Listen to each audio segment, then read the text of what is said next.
Hi everyone. So this video is one that was requested by my Facebook family and all of you in Facebook land in regards to energy. I had a few clients respond to a post that I made a couple of weeks ago, and the post was an image of, it was just a picture with some words on it, but it was a quote, and it says, "Don't let anyone take away your peace of mind or your own happiness." And so I had some people say, well, that's easier said than done. I had someone else say, they wanted to know what is involved in doing all of that. And I love those responses because they helped me to essentially condense what I was wanting to say in this video. I am going to share with you what has worked for me because I can sit here and tell you what I've read, but if I haven't used it, if I haven't done it myself, then there's really no point, right? I'm just spouting off something that I have no idea what I'm talking about. I'm just kind of giving you what I've read or regurgitating what I've read. That's not going to help you. So I want to help you with your energy, with your state of being, with information that I personally know and have experienced myself. So that's what this video is about. So let's back it up. So if you watched my video when I was in Santa Fe and we were having the Hurricane Harvey in Houston, you know that I was very worried. I was very overwhelmed with the entire situation. It was a situation of crisis. And everybody was going through it. And even though I wasn't here in Houston, I was still, it was like 1,000 miles away. I was feeling, worried about my home. I was worried about my cats, my babies. I was worried about my family members here in Houston. And notice how I put cats before family members, right? I was worried about my family members here in Houston and also friends. And so I was worried. I was worried for everyone else here. And even though I was not here physically, emotionally, energetically, I was still very much connected and attached to this place.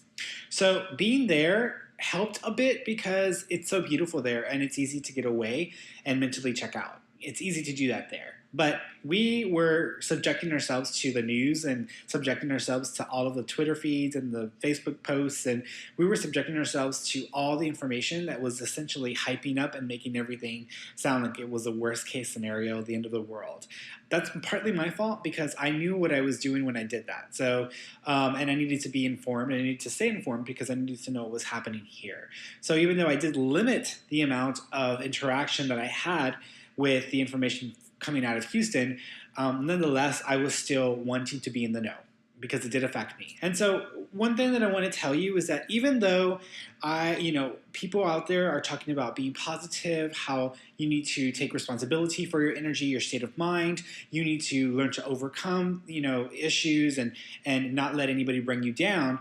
When it's in the middle of a crisis, when you are dealing with the crisis in front of you, it's kind of hard to do that because you're human. You're going to get sucked into it. And so if it does have a direct effect on you, you are not going to be able to just sweep it aside and say, okay, well, today I'm going to be happy and I'm not going to let anything affect me or bring down my state of mind. No, that's not going to happen. Not in the midst of a crisis. In the middle of a crisis, your only job is to simply get through it as best as you can.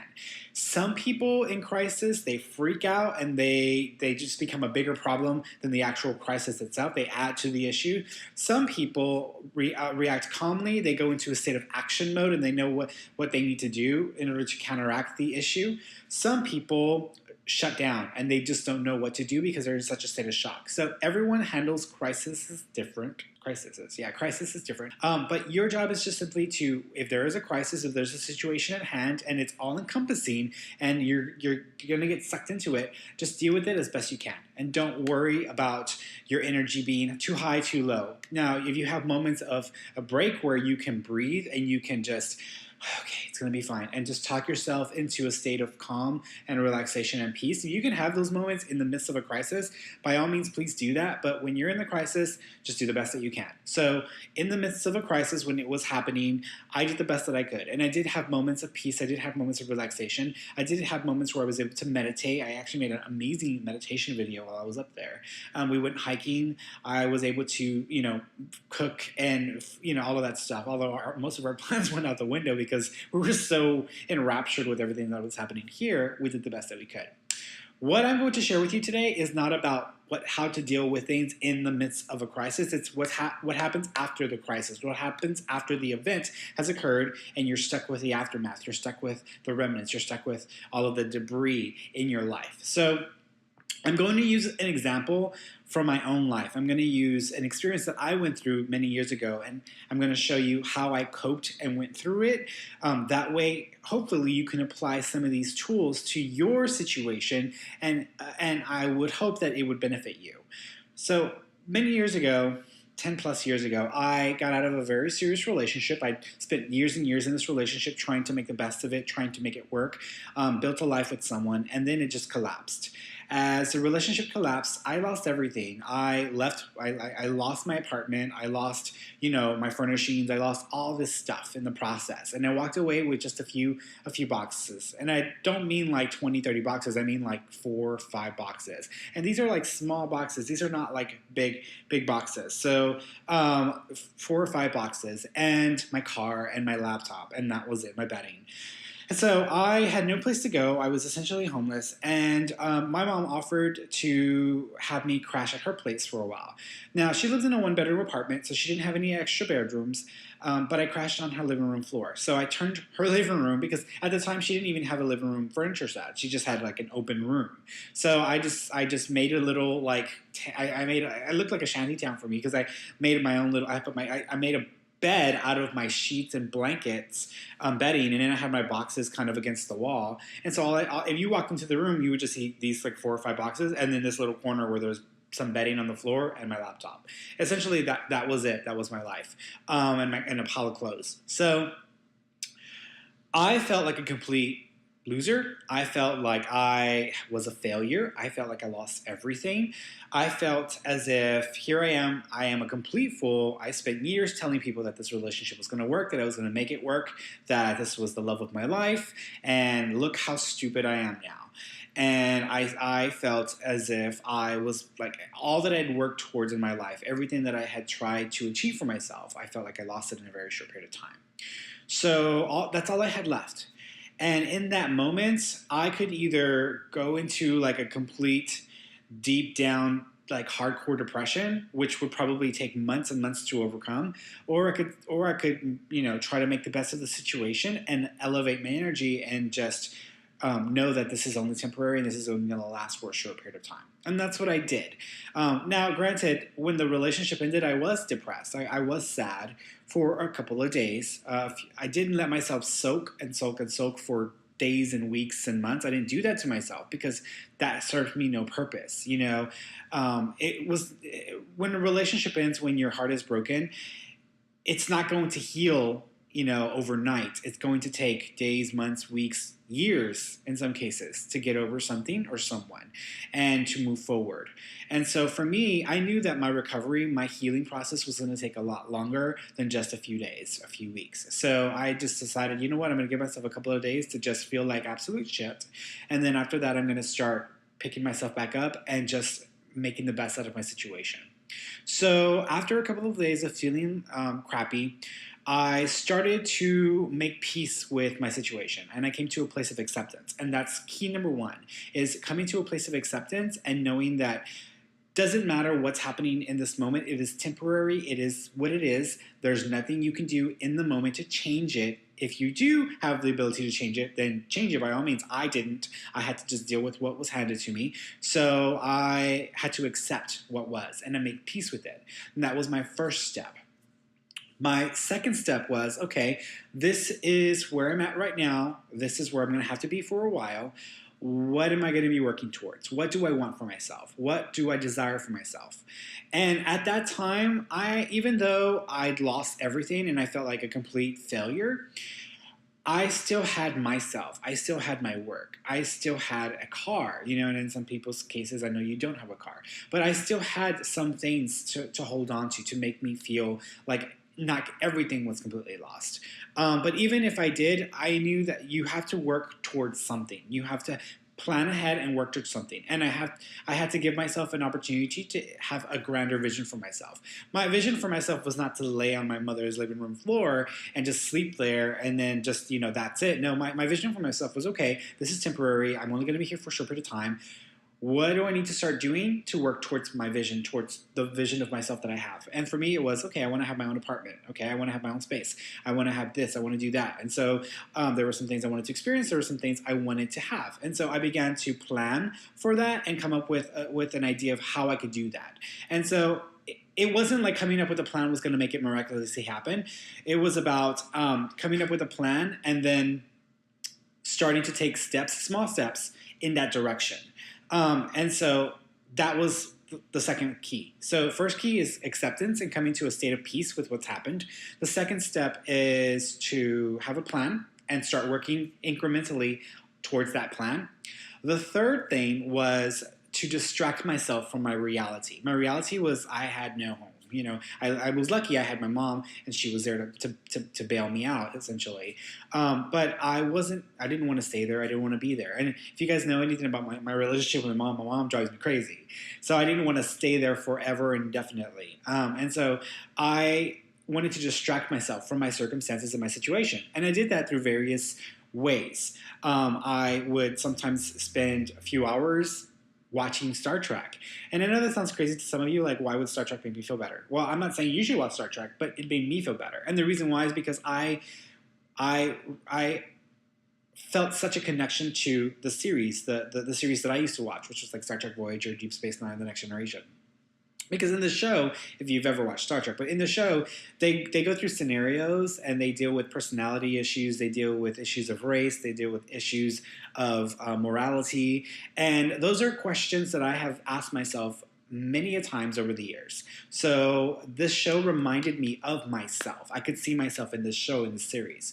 So I used to just watch Star Trek. And what I said was, I'm going to catch up on all the shows that I haven't watched in a while. And so I would just start watching and catching up on all these different shows and programs and so forth, trying to distract myself from my current state of mind, my current state of being. Because what I was seeing on the outside is just a reflection of what I was, who I was. It's not who I'm going to be. So it is only temporary. It's not going to last. So that's one thing I would do, is watch my favorite shows. Another thing I would do was I would read a lot of books. I read so many books about spirituality, about faith, about expanding myself and becoming more aware of myself and elevating myself and developing myself spiritually. So I read so many self-help and spiritual books. And they helped me because they allowed me to think and to see myself in different ways and to ask myself different questions that I hadn't asked myself at that point. So that was another thing I began to do. And I think that's really good because that for me represents faith. If you have a faith, if you have a belief in something, whether it's religious or spiritual, I would highly suggest you get more involved in that because it will help you through. For me, it was about reading my spiritual books. It was about watching YouTube videos of my favorite spiritual teachers and just immersing myself in spiritual knowledge and awareness and higher thought, higher thinking, and allowing myself to align with those ideas, align with that information. So for me, that worked very well because it allowed me to feel faith, it allowed me to feel elevated, and it allowed me to see things not from a human perspective of like, oh God, I failed and I'm here at this place. It allowed me to see myself as like, this is all temporary, I'm expanding, I'm growing. I have a vision for myself. And even though it didn't work out with such and such and all this occurred, it's still coming, it's still going to occur, just not in the way that I thought. So I need to be open and receptive to other potentials, other possibilities for myself. So I began to distract myself and just immerse myself in my beliefs and my faith. I would also like to call it brainwashing yourself. I brainwashed myself into my beliefs, into my ideas, because sometimes you can read something, and if you don't really believe in it or buy into it, it's really not going to benefit you. But there was a lot that I did believe in, that I did buy into, but I was having trouble really connecting with that information because of where I was in that moment. So I had to really brainwash myself with it on a regular daily basis. Remind myself, this is what I believe, this is who I am, this is what I believe, this is who I am. So watching my shows, watching my programs, great distraction. Another thing I used to do was I used to go and just sit at a coffee house, go sit and buy like the cheapest cup of coffee because I couldn't afford like an expensive cup of coffee, but just buy a cheap cup of coffee or a cup of tea or something, $1 or something. And I would sit there, and in some of these places like Starbucks, you can sit there for hours at a time without having to buy anything. And I would sit there just because it was different from the apartment, and it was away from my mother, and it would allow me to just be around other people whose lives were normal or who seemed normal in the moment. So it made me feel more normal. It made me feel more like I was part of a community. And I would actually go to coffee houses in areas that I would have wanted to live in anyways. So I would go to the places that I would have wanted to live in or where I would want to regularly be, and I would sit there and watch the people and just be there, be a part of that. So that helped me as well because it made me feel normal. So, and then while I was there, I would read a book or I'd go over stuff online and just, feel connected to a community beyond the four walls of my mother's apartment. Another thing I used to do was I used to go for walks at the park. I used to go jogging as well. But that's one thing that I would highly suggest you do is go spend some time in nature because spending time in nature will help you to connect with the energy of nature. And the energy of nature is high vibrational. It's high frequency. So if you spend some time outside with trees and with the grass and with water and birds and all that stuff, it will elevate your energy. Now, for some of you who were part of the whole Harvey thing, you may be stuck in a hotel room and you may be surrounded by family members. And so what I would say is maybe you don't have a car that you can leave and go to a park. Maybe you can't, go to a coffee shop because everybody would want to go with you.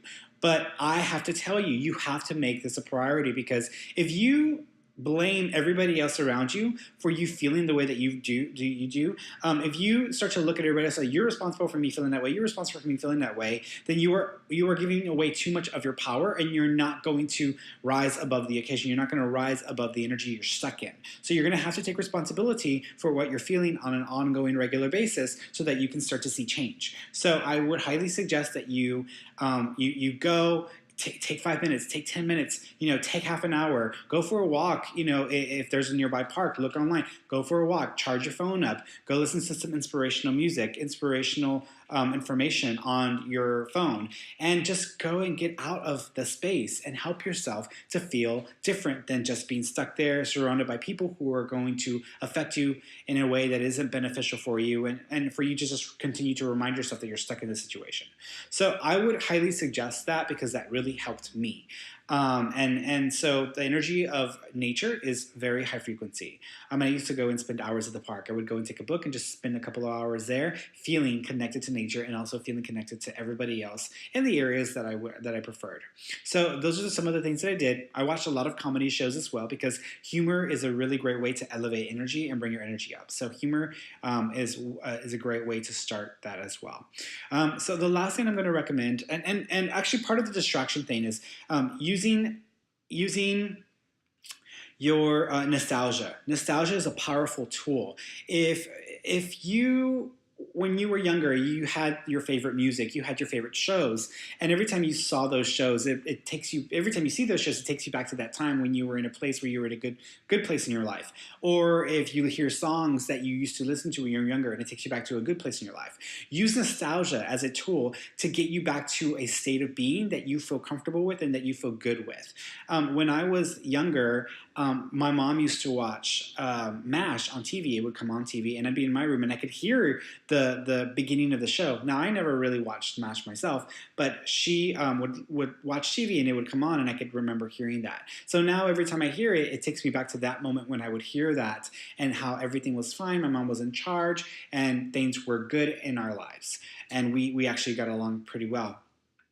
And so whenever I hear that, that's what it does. And now, and several years ago, before I was doing this full time, and I was back at Starbucks, I was miserable, absolutely miserable. I was ready to get out of there, but I couldn't because I wasn't going to jeopardize everything that I built to just like drop it and walk away. So I had to work towards stepping away from Starbucks and into my dream job, which is what I do now. But part of what I would do at night sometimes just to give myself enough peace to be able to sleep and to let go of the fear and the anxiety and the pain and the struggle of having to work for Starbucks and get up every day and go and do something that I didn't enjoy to do. I would fall asleep listening to the the intro to MASH because it made me feel like how I felt as a kid. So nostalgia can be a very beneficial tool. So all of these things, all of these keys will be so helpful to you to help you to overcome and elevate and raise your energy so that you can start to grow beyond what you've been, and you can start to reach some of those goals, some of those personal desires that you want to achieve for yourself in energy form first before you see it out in the outside world. Because the universe, the world, everything in the material world is a reflection of who we are in our state of being. And if you shift energetically and your state of being shifts, then the universe will shift to accommodate that. But you have to do it consistently. So these are the 3 keys that I think will help you. Routine, routine, routine. Establish a routine. After the crisis, there's a new normal. There's a new normal. There's a new normal. So establish a routine for yourself because you have to create and base that routine around things that you feel normal doing. You know, for me, if there was a crisis today, tomorrow I'd start a routine of like, okay, I'm going to watch a couple of episodes of Star Trek. I'm going to go for a walk at the park. I'm going to drink a cup of coffee. Those are routines that I have in my life on a regular basis, and they act as anchors. They anchor me to the state of being that I'm accustomed to, which is a heightened state of being. So during the crisis, just do the best that you can, but after the crisis, you're responsible for the energy that you're going to be sustaining. And these are great ways to get your energy right. It worked for me, and I hope that it will work for you. So I hope that you guys have benefited from this video. If you have any questions, or if you have your own story and your own set of routines and your own keys, post it in the comments section below. I would love to read them. Give me a thumbs up, and please share this video so that others who are also going through similar experiences can hopefully use this as an opportunity to learn so that they can help themselves in their lives and in their situation. All right, I look forward to our next conversation. So talk to you then. Bye.